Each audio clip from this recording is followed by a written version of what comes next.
the big milestone here. So we're seeing the Trillion Peso March planned for February 25th, and activities from the Buhay, ang People Power Network, the one that you mentioned earlier. Well, as a co-convener, what is the vibe of the EDSA 40? Is it more of a celebration or a protest? Definitely, I think it's general. more protest than celebration because of the crises we're going on right now. But I think for me personally, and I hope that people also sort of pick this up, I think it's a serious time for self-reflection. No? I wasn't there in '86, no, but when the people in my groups, people in my family talk about it, it's such a high time for the Philippines. No? Parang we freed ourselves from a dictatorship. Nobody expected that it would happen that way, that it would be peaceful, that it would be, and that it would be such a radical shift from what was going on for so many years of the dictatorship. But it's also clear to see that we've fallen short of that in the 40 years that have happened. And there are many reasons for that. A lot of it has to do with the political leadership that we've had, and that's why we're engaging in protests right now. But I also think that in a democracy, if we really became a democracy after '86, that means we have some responsibility for what's been happening now too. And so I think it's important for everyone. I think for those of us who've been involved that whole time, it's especially important to be reflective and ask, what was our contribution to this mess, right? And sort of acknowledge that. But even more importantly, going forward, the question to ask is, okay, how do we move forward from it? How do we become part of that solution? So Some say that this is an attempt to erase the day's significance. So how do you keep the people power spirit alive when the red tape seems to be working against the celebration? Well, I would comment that it's funny. Like I think very few people characterize President Marcos, the current President Marcos, as aggressive. No, but I do think that at least in this area of historical distortion, I think he's more aggressive than the previous administration. Because what we saw under President Duterte was the holiday would still be there. Malacanang would still put out the sort of fairly generic people power statement that we should all value democracy and everything. And you're just left with the cognitive dissonance of this is what it says in the statement, but here's what he's doing with all of the EJKs and the violations of freedom of speech, the panggigipit sa ABS-CBN and all of that. So you're left with that cognitive dissonance. Here with President Marcos, he moved 2 EDSAs ago, he applied holiday economics. Then last year and this year, he made it a special working day, right? So again, in my view, yes, to diminish the importance of that date. And when he puts out statements, I don't recall his last People Power statement, but I recall the one he put out during the Ninoy Aquino Day last year in August. And he said something to the effect of, now that we have a more complete view of history, we can assess like this, like that. And then in my head, it's like, I don't think history becomes more complete when you add lies to the truth. No?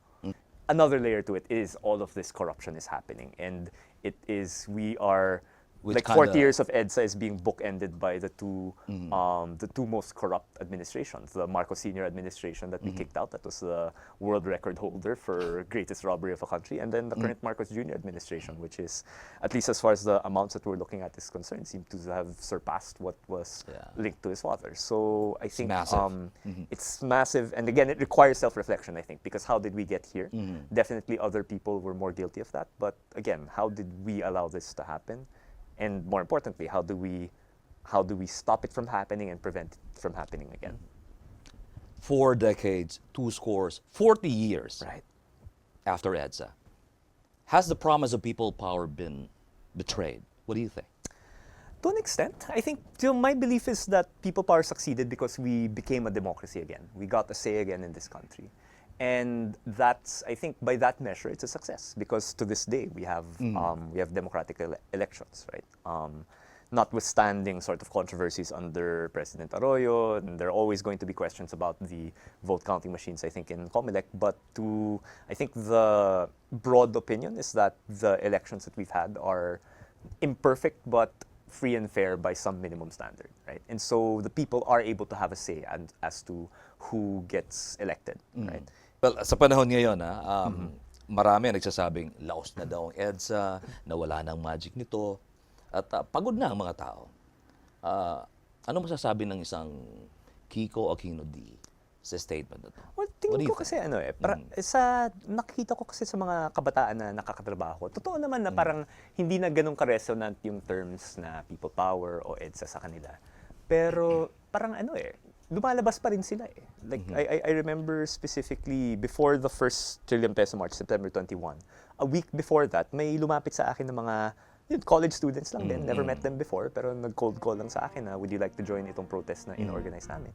Tapos nalaman ko na lang, first time nila mag-protesta, first time din nilang mag-organize ng protest, di ba? So people really people much younger than me came out on the streets nung September 21 to protest the crisis that we're facing right now. So ako parang that's people power even if you don't want to call it that. No?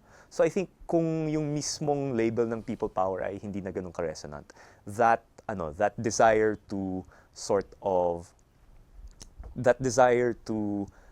take responsibility for what's happening in our countries and do something about it. I think hindi yun lost sa current generation, and I'm hoping that's something we can build on. I guess in terms of, as far as the legacy is concerned, I'm hoping that's something we can bridge. No, na the sort of the movement that I guess my family contributed to in the past, I see a lot of continuity there.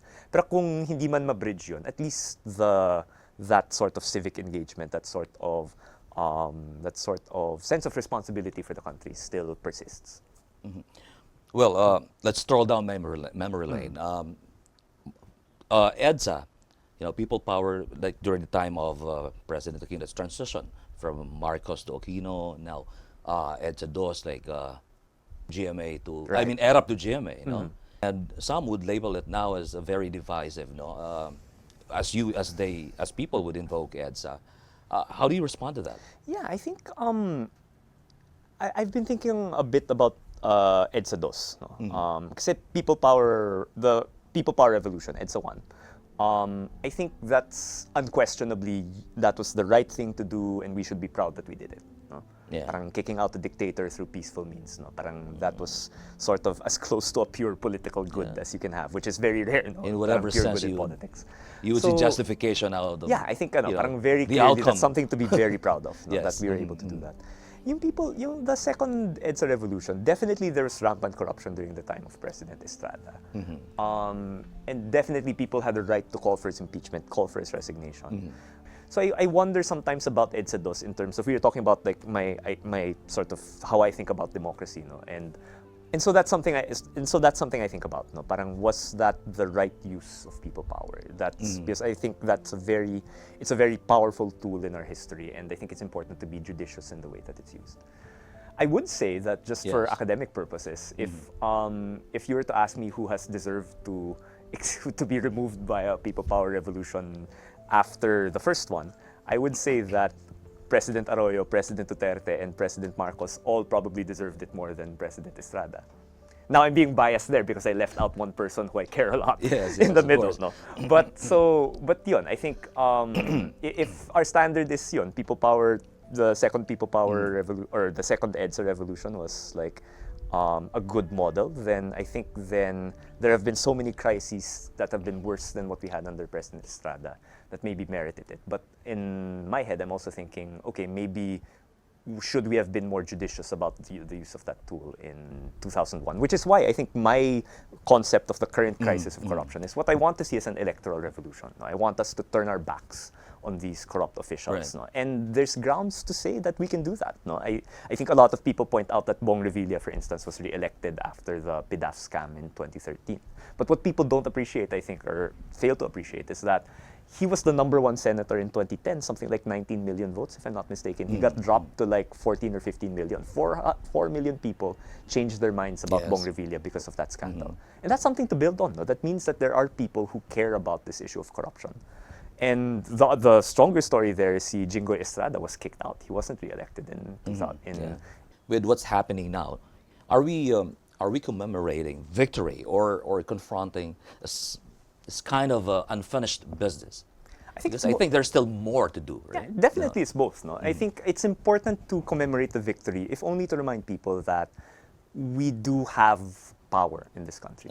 Right? That was the point of people power. That it's not one person who has power. That was what was happening from 1972 to 86. No? And we changed that situation. We took power into our own hands. So we need to remember that in contrast to what the powers that be would want us to believe, that pare-pareho lang sila, that there's nothing that we can do, kumilos man kayo, ito pa rin yung mangyayari.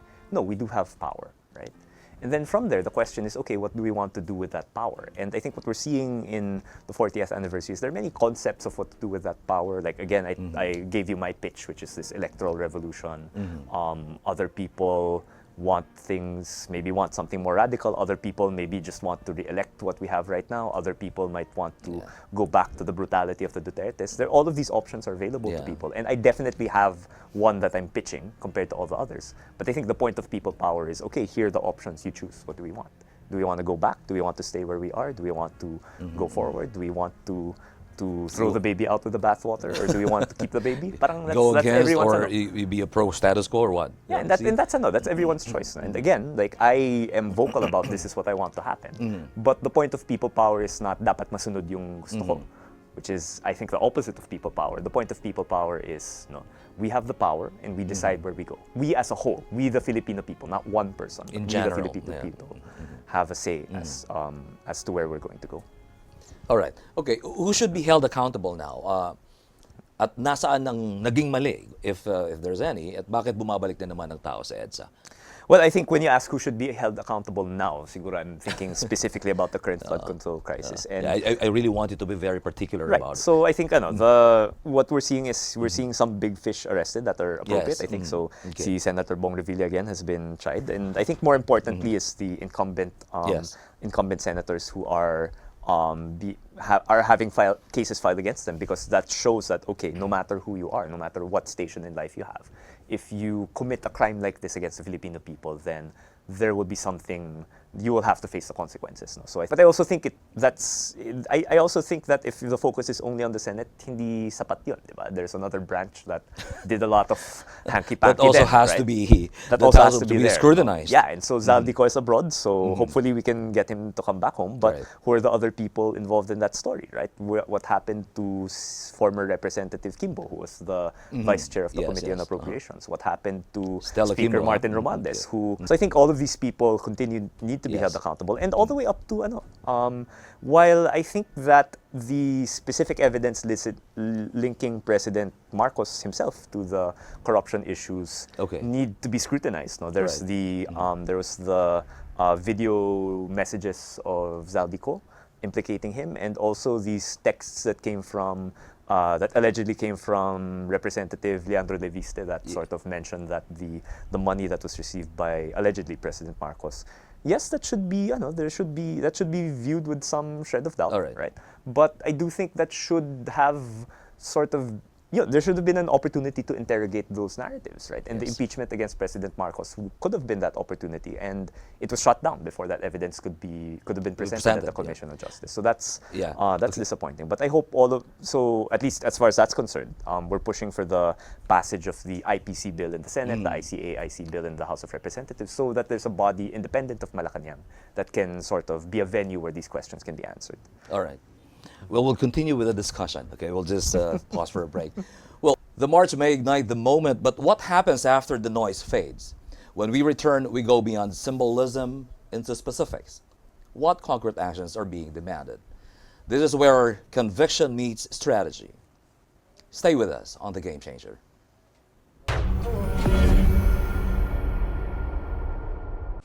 The best players succeed because they set boundaries. Every great athlete wins with control. Always have a game plan.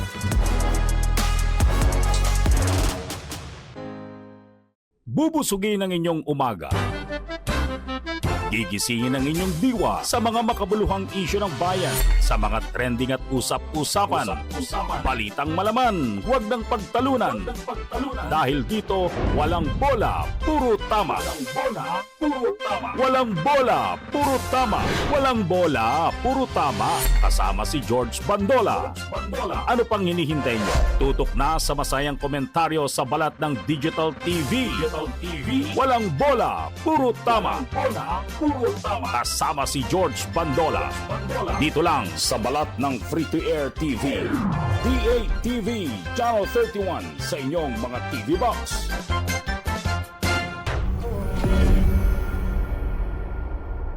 we're back, and still in our conversation tonight is Mr. Francis Joseph Aquino Dee. This is the game changer. Well, we've covered the history and the symbolism. Now it's time for specifics. What are the concrete calls to action, and where does the EDSA Foundation go from here? Well, so in terms of for the Trillion Peso March now, which is Yes. again coinciding with the 40th anniversary of People Power, we'll be there at People Power Monument all day basically, but 3 p.m. is the main program. The main call, syempre, hindi nawawala yung ikulong lahat ng mga kurakot, right? And as I was sort of discussing earlier, while we're seeing some progress in terms of who are being arrested, there's still some very big names that people seem to be silent about. No? So we want to make sure that accountability hits everyone who's involved in the corruption crisis. So we're calling for, while again, it's good that there are people being arrested, we want this to continue. Parang we don't want it to stop. Second, I think the Trillion Peso March has always been also associated with the anti-dynasty cause. No? And so again, we're calling for the passage of an effective anti-political dynasty bill. No? So there are many versions being discussed in both houses of Congress. And then I think the third, also as I mentioned earlier, was the passage of the Independent People's Commission bill in the Senate and the Independent Commission Against Infrastructure Corruption bill in the House. Because again, these are bodies that can investigate the corruption scandal with a mandate independent of Malacanang, so you can finally get to the bottom of what happened or what was the alleged role of the president as far as these corruption issues are concerned. Yeah. Okay. Well, you mentioned about corruption as one of the major issues and political dynasties. Well, this 40th anniversary theme explicitly actually mentions the fight against those things. You know, again, corruption and dynasties. Well, many people also feel like the EDSA project failed because those dynasties are still here. How do we finish what was started in 1986? Again, I think, I've talked about sort of people power being a time for self-reflection. And I think it's also important to reflect on that. Now, one of the big promises of the 87 Constitution, and it's there, in fact, the text, that we want to prohibit political dynasties. We want to end the influence of political dynasties in the Philippines. And we haven't been able to achieve that. In fact, it's, I think it's fair to say it's only gotten worse. Notwithstanding the many attempts coming from the law. Many attempts from the law, and I think we've seen electoral successes as well, right? You have cases like Grace Padaka in Isabela, Kakabagao in the Dinagat Islands, Among Ed in Pampanga. Like, you have these isolated cases of, yes, there are dynasty slayers out there, but the general trend has been for the influence of these few families to expand. No? And so I think, again, that requires some self-reflection. On the one hand, why do we need a law against dynasties in the first place when sort of we're seeing all of this corruption going on and the people perpetrating them, if it's not the same people themselves, it's the same names who are getting involved in these scandals again. So how come we aren't able to kick these people out using elections without this kind of assistance? No? But I think, so on the one hand, I think it's not enough to pass an anti-political dynasty law. I think we need to be very vigorous in campaigning for candidates who just even more basic than just having the same sort of having sort of the kind of platforms that would help people. Just electing representatives who actually represent our people. No, like our House of Representatives looks nothing like the average Filipino, right? So are very few people there. No, it's a very different sort of background, and we want to have a more diverse-looking Congress, a more diverse-looking political leadership. Are you here to stay, or by that, tatakbo ka ba in 2028? Oh, definitely. Or will you stay side ng civil society? Honestly, many would ask this question, and it's going to be very interesting. So again, I try to head it off right away. No? So definitely not. Yep, okay. I have no interest in seeking elected office. In terms of my activism, I think it's something that I'm constantly assessing. No? Because while, again, I told my story na 2024, originally, it was just about commemorating People Power. Charter Change got involved, and then I ended up working with a lot of these groups on a whole bunch of issues. I got involved in things in the West Philippine Sea. I got involved in the impeachment of Vice President Duterte, all of these things. I think I definitely want to continue to contribute to these issues, but I'm also aware that my main mandate is to focus on like the legacy of Ninoy, Cory, and Pinoy, and in a very concrete way.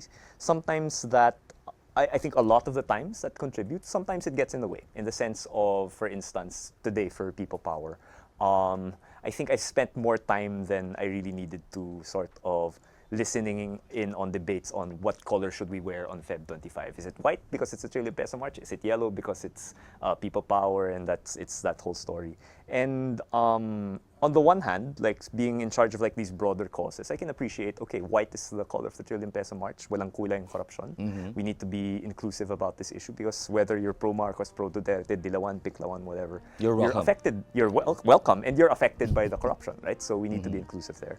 On the other hand, the yellow legacy is something that's very important to me. And that's something that I never want to be viewed as shying away from. It's not perfect, but I'm proud of it still, right? And so I think coming from that experience, I'm thinking maybe the sort of broader calls, I'm happy to be contributing to it at the level I am right now, but I wonder if maybe these broader movements against corruption are better led by someone who represents that a bit more, na walang kulay yung corruption. Because my original intent has always been, all of these things are very important, but the legacy is also equally important to me, and I want to work on that as well. So in terms of, am I going to be around? Yes, definitely I'm going to be around. I'm hoping I'm hoping to maybe not be in the news quite as often, but definitely, even in these protests, I've always been happier in the audience than in the backstage. And I hope to be doing a bit more of that, not just being there, getting a feel for the crowd. If I can help, I will help, but I'd like to, I'd like to also get back to what I originally committed to, which was talking about the legacy, talking about history. For those joining the rally and those watching the prayer rallies, what is the next step after the anniversary ends? Will there be more, or what are the subsequent steps you might we've take? never announced sa Trillion Peso March. No, we've never really announced the next one right after or before the current one concludes. So I have nothing to announce as far as a fourth edition is concerned. Based on the way the issue is progressing, I think it's likely that there probably need to be another one if like there's certain big fish like Speaker Romualdez, who continues not to be directly investigated in terms of corruption. But in terms of what people can do, definitely the protests are important, and I believe that. No, I believe a lot of the progress that we've seen on the corruption issue would not have happened if there weren't these mass protests. So definitely that's important. But in terms of what else we can do, I think there are a lot of volunteer efforts that are emerging right now as far as the anti-corruption issue is concerned. I know that, for instance, the CBCP through Caritas Philippines is deploying volunteers to assist in the assessments of DPWH projects. So the monitoring, so they're also involved the then. discovery of the discovery of these ghost projects. That's something that people can very easily volunteer for. Like you just need a pair of eyes and you need a pair of feet to go to these places. Well, thank you for sharing or spending a portion of your most valuable time today. It's really an honor to have you in the show. I'm so glad to have this conversation with you tonight. I'm grateful for the invitation, Sir Ox, and grateful for everyone listening, for everyone watching. And see you on the 25th, Feb 25, 3 p.m., People Power Monument. And again, in all of these other protests, kung ano man yung papel ko backstage or in the audience, I'll definitely be around. At this point, we had a serious and intense conversation, so let's lighten things up a bit, just a little bit. So we're going to play a short game called Spotify.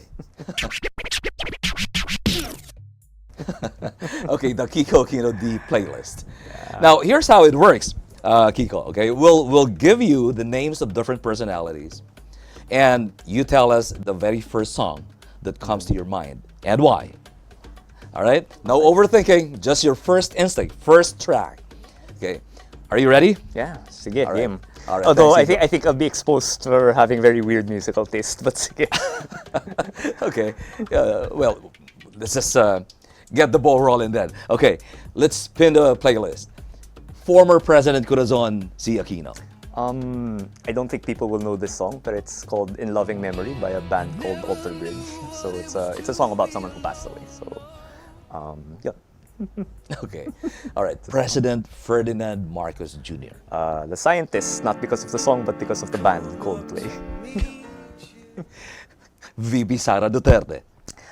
Crawling by Linkin Park, kasi it seems like there's something that wants to come out of VP Sara Duterte. Senator Riza Ontiveros. Ooh, that's a good one. Gosh. Yeah, I feel like yung fight song, I forget who sang it, but this is my fight song, that one. So that's, I think a woman leader like her, I think I associate a lot with that kind of song. All right, that's cool. Okay, people keeping the EDSA spirit alive. Ay, handog ng Pilipino sa mundo. sorry, boring answer, but that's it. Source of an anthem. Oo. All right, yeah, so we keep going. Before we part ways, what makes Kiko Dee a game changer? What makes me a game changer? I don't know. Parang I think a lot of the things I've been working on, I'm happy to be working on them no matter what. But I haven't, corruption is still really, really bad. Wala pang nakukulong, wala pang na-impeach. So I don't know if I can claim to be a game changer. But I hope that, if people sort of see in me something that's inspiring, then maybe they'll be the ones to change the game. All right. Again, thank you very much for your time. It is really an honor. Thank you very much, Sir Ali. Thank you. 40 years after EDSA, the battle is no longer about remembering the past. It's about defending the future. Democracy is not sustained by legacy alone. It is sustained by vigilance, by accountability, by citizens who refuse to look away. EDSA at 40 is not just a milestone. It is a mirror.